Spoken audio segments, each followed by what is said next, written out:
ఇది జీలకర్ర బెల్లం. ఇవి రెండు వేరు చేయలేనంతగా కలిసిపోతాయి. పెళ్లి తర్వాత భార్యాభర్తలు కూడా జీవితాంతం అలా కలిసి ఉండాలని ఇవి తలపై పెట్టిస్తాయి.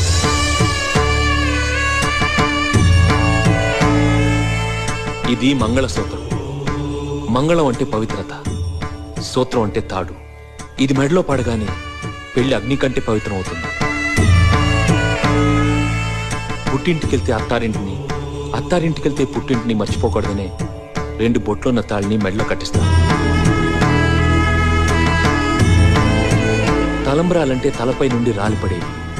ఆ ఇంట్లో సిరి సంపదలు కూడా అలా వచ్చి పడాలనే తలంబ్రాలు పోయిస్తారు. 7 అడుగుల్లో ప్రతి అడుగుకి ఒక అర్థం ఉంది.